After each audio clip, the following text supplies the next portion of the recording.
1, 2, 3. There we go. Hey, everyone. Welcome back to the most interactive wrestling show on the interweb. Welcome back to Wrestling with Omer. I have a wonderful show unplanned for you today because, of course, this is a show where you guys leave a chat. We're going to answer the question Q&A style, but we got some guiding thoughts, some guiding lights, some guiding topics to help us through the next 45 minutes or so. Welcome as always, everyone. MGT, I can see, is already in the chat. Welcome to you, sir. Good to see you again. Guys, if you haven't already done so, do me a favor. Hit that like button, subscribe, hit that notification bell. If you're listening on Spotify or Apple Podcasts, be sure to leave a 5-star review wherever you're listening to this today. We got some big news out of AEW. The Elite look to be ready, gearing up, I should say, for a return at AEW Full Gear. Yes, those words just came out of my mouth. Just 2 months after, two or so months after their big fight with CM Punk, their backstage fight with CM Punk that landed them in suspension, that landed Punk in suspension, that landed Ace Steel's ass out of a job. It looks like the Elite, Kenny Omega, the Young Bucks, seem to be gearing up for a return this Saturday night in Newark, New Jersey at the Prudential Center. We've been seeing these packages, these video packages, first of the Elite being deleted, Thanos snapped essentially out of existence in AEW, and then we saw the packages of them returning, them winning the titles, and all of this leads up to a build up to Full Gear. Obviously, the last package we saw up until this point, we saw them pointing towards Full Gear. There was a lot of signaling. There's a lot of symbolism of Full Gear, so it looks like that's where this is headed. And whether or not it's in a match, I don't know.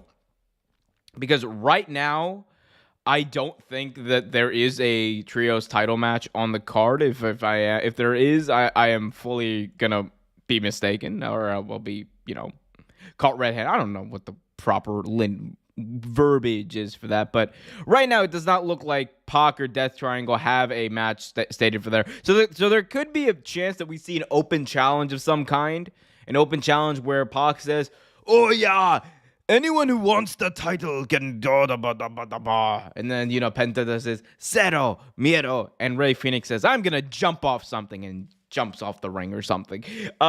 So there's a chance that could happen, and then we could see the Elite return.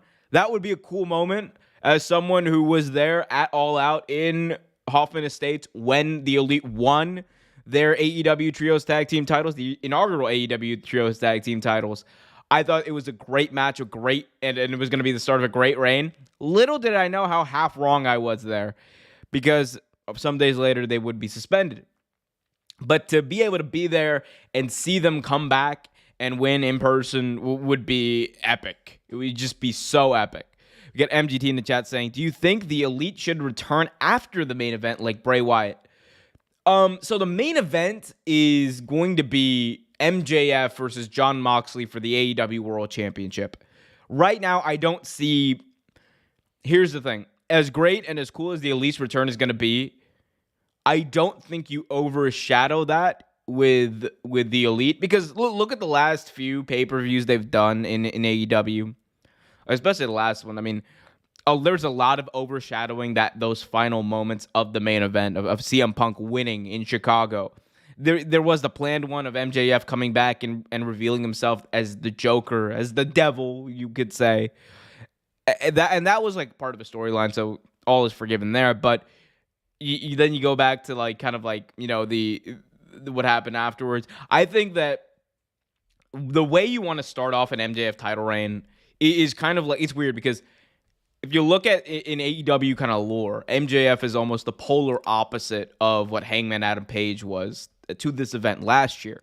Hangman Adam Page last year was coming in as the red-hot babyface that everyone wanted to win. The biggest story in AEW history. The most integral and complex story in modern wrestling history, with Hangman Page and the Elite being told and coming to a climax in such a powerful way, with the Elite and Nick Jackson nodding his head in acceptance that Kenny Omega, the god of professional wrestling, his title reign is coming to an end. His reign of terror is over, and it's Hangman Page. It's his time.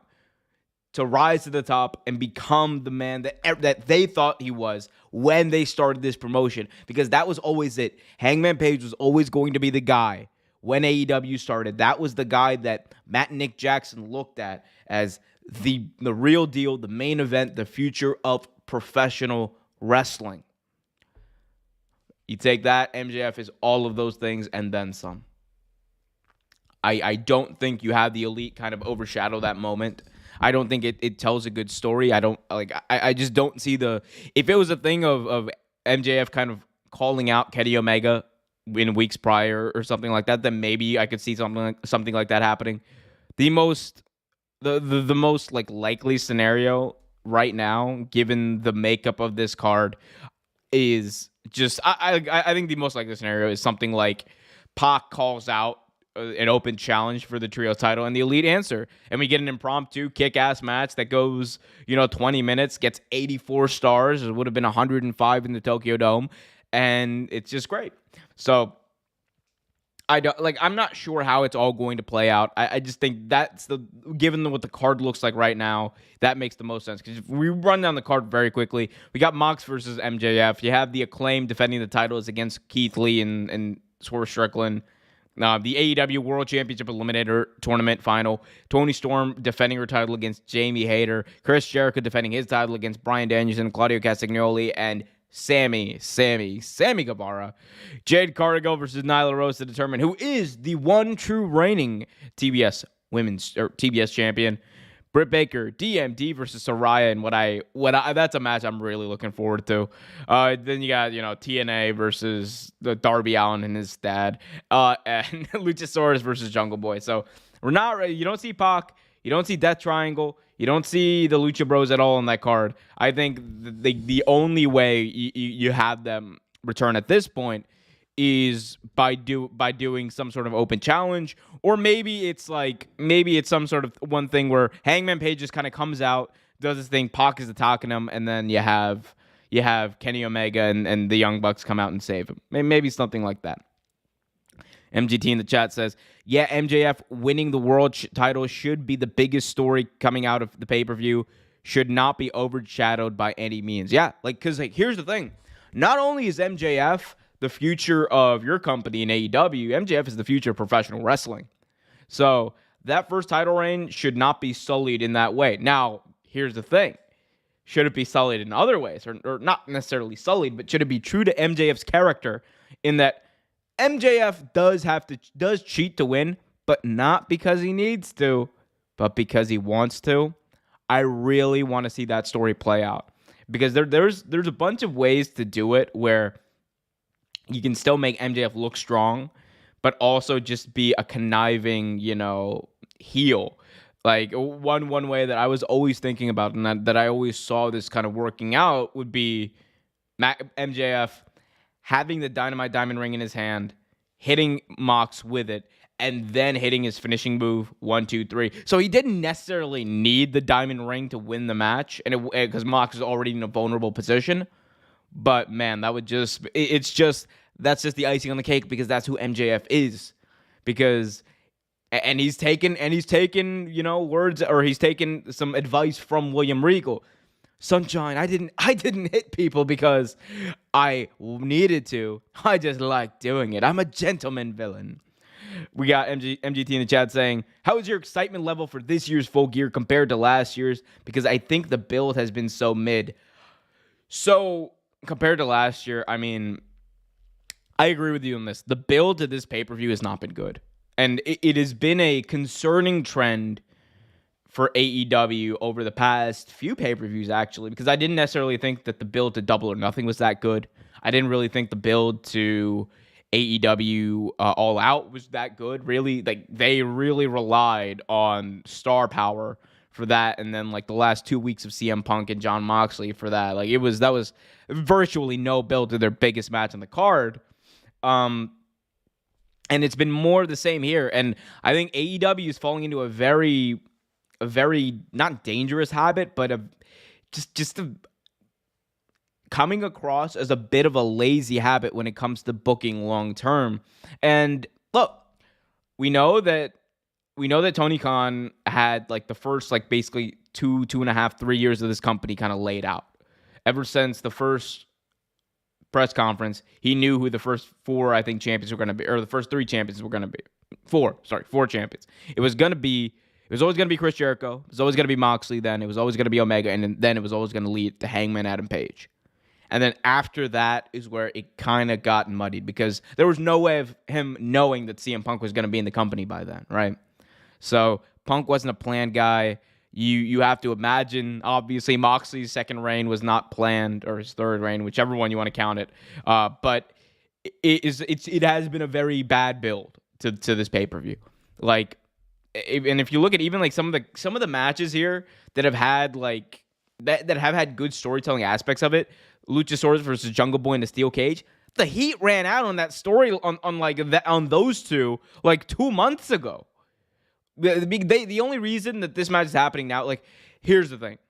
If we knew that Christian Cage was injured and like we had no way of knowing, right? We should have called an audible at All Out and had this match, the steel cage match, happen at All Out and have Luchasaurus win big, destroy Jungle Boy, maim him, and then have him out for the next few months so that Christian Cage can heal up, Jungle Boy can get some time off, and then the feud is red hot by the time they're both ready to come back.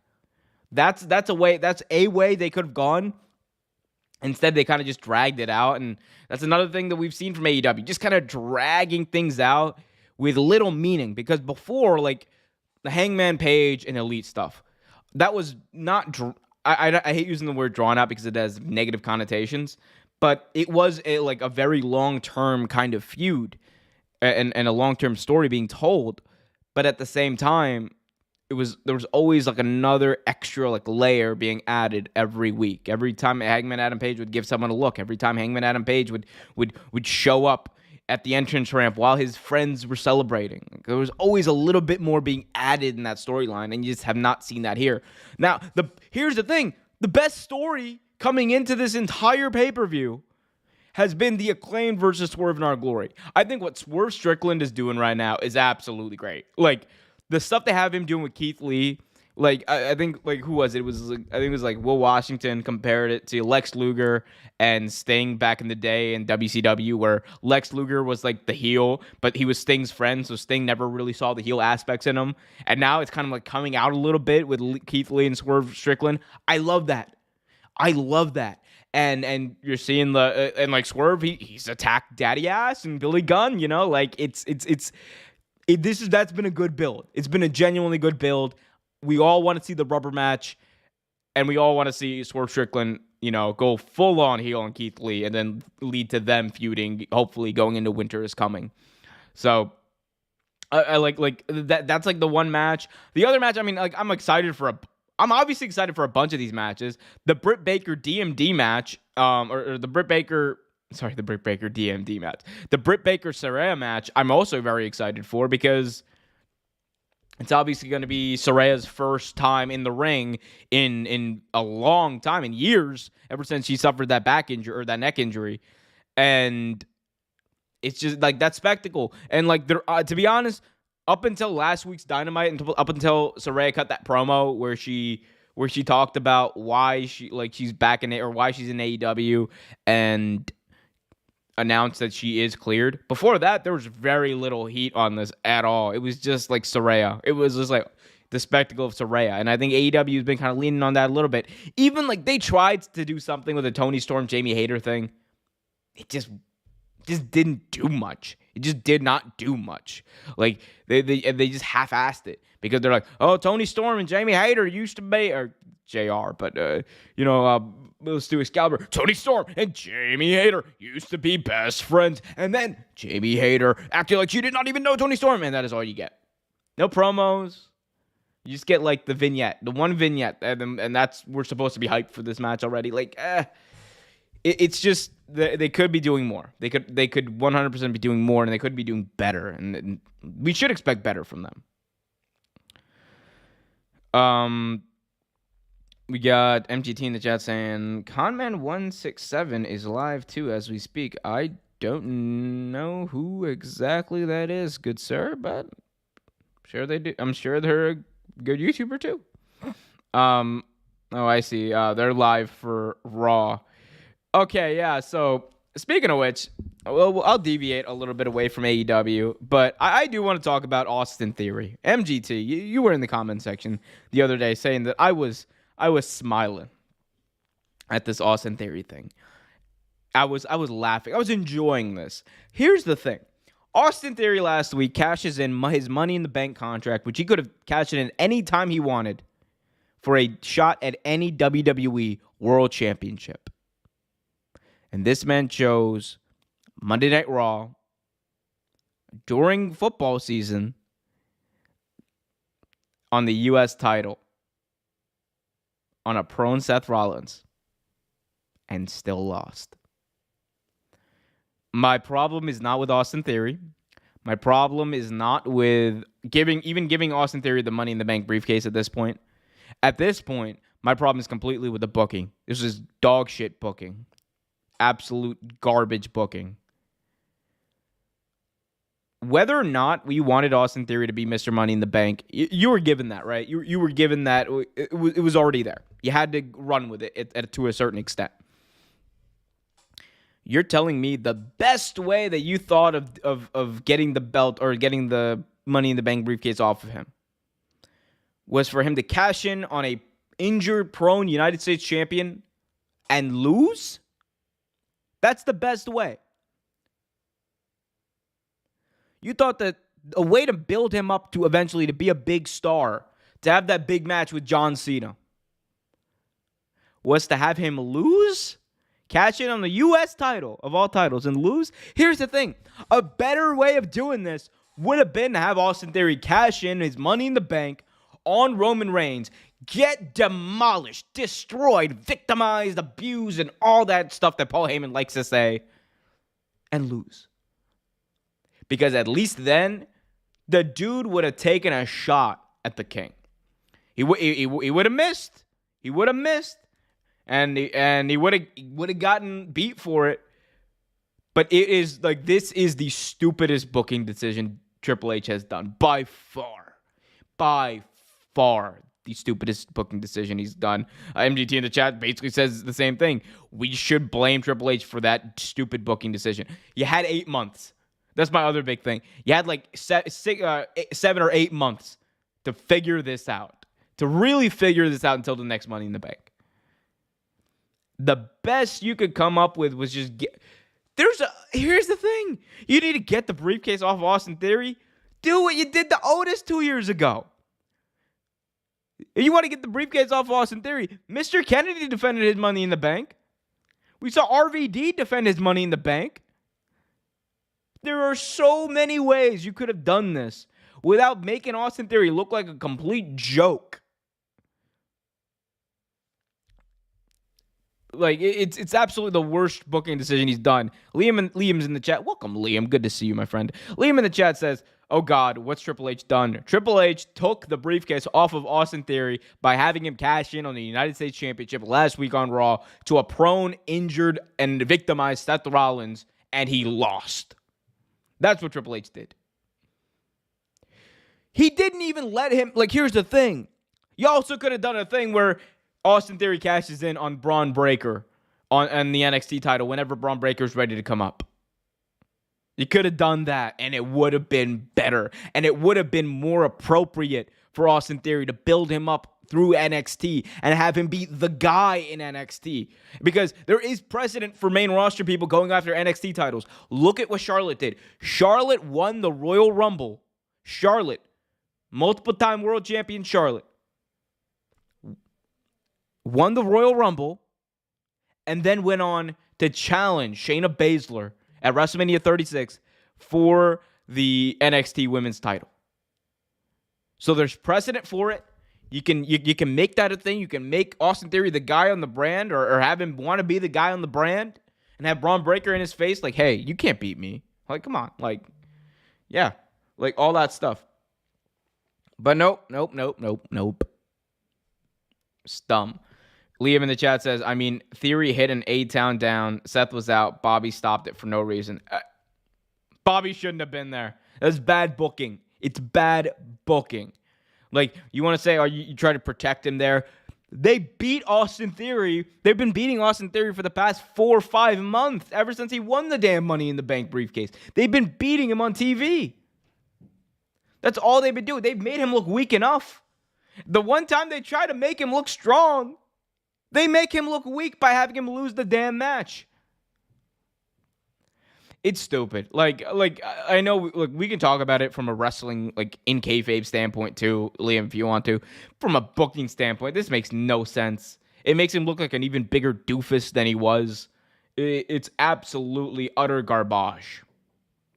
MGT in the chat says, there was a lot of ways to get the briefcase off of Theory without making him look like a dummy. That's not A-Town down. That's A-Town clown down. Or A-Town clown. I like that either way. Liam says, what's next for Austin? That's the funny thing. I don't even know. Look, the one out that they might have, and we'll find this out whether or not it happens tonight. The one out they might have is, like, Austin Theory might be able to get out of giving away his Money in the Bank briefcase off a technicality, because maybe he's not allowed to challenge for the U.S. title. Maybe like that's like a technicality they can get out of it on, because the response has been just so bad. Like, you book the show. You make the rules. You can change the rules anytime you want. And they should. Like, if I'm WWE right now, I retcon this whole thing. And I'm like, nope.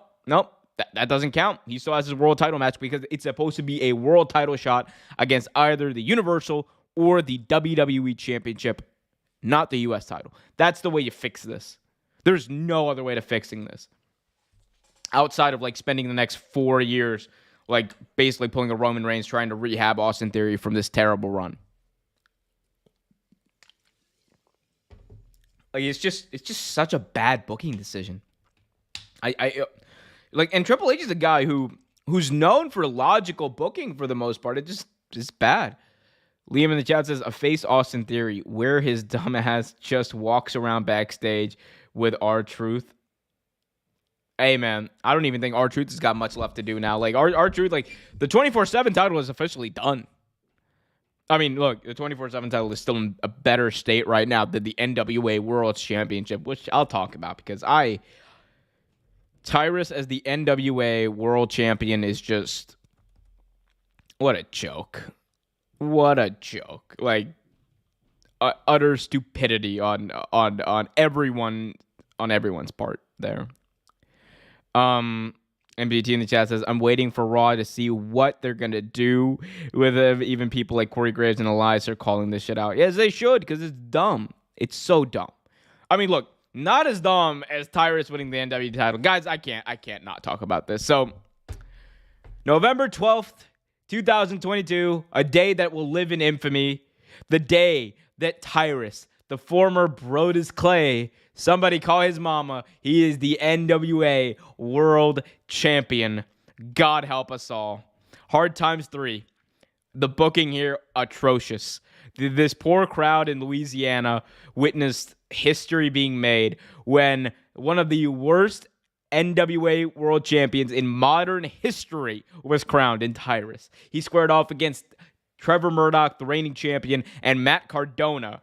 And it was all looking great. It was like, okay, maybe Tyrus is just there for a joke, right? Because for the past few months, we've heard the NWA owner talk about, how, okay, we're going to have Tyrus and it's going to be a big thing. And we're all like thinking this is a joke. This is obviously, he's working us. It's a joke. There's no way in hell that Tyrus is going to be the guy for the NWA. And they literally have spent the past few months building him up to be the guy for the NWA. And this past week, everyone's worst nightmares came true. The NWA World title was won by Tyrus, who delivered a Tongan death grip and a choke slam on Trevor Murdoch. 1, 2, 3. Here's the thing. We wonder why people like Nick Aldis have decided to leave the National Wrestling Alliance. You wonder why you have Tony Khan come out and say what he said about the NWA. You wonder why you have all this weird stuff of people wanting to leave NWA, people leaving NWA. And I mean, look, the fact that they are a distant fourth promotion in on a national scale in professional wrestling. It isn't even the big point. The bigger point is you need it like they do stuff like this at a time where the NWA is in a PR nightmare because their biggest star that they've had in nearly 20, 30 years in Nick Aldis is leaving. That's a big loss for you. That's the biggest loss you've had. For Billy Corgan, especially as the owner of the NWA, it's the biggest loss he's had as far as talent goes ever. And it's the biggest loss he's likely going to have given the way that he's decided to book this. Because now you have Nick Aldis leaving, and the NWA's immediate response is to put the belt on a pay-per-view that people paid for on Tyrus. And this is not like an ageism thing. It's a talent thing with Tyrus. The 50-year-old Fox News analyst who sometimes decides to be a wrestler, but who can't wrestle for crap.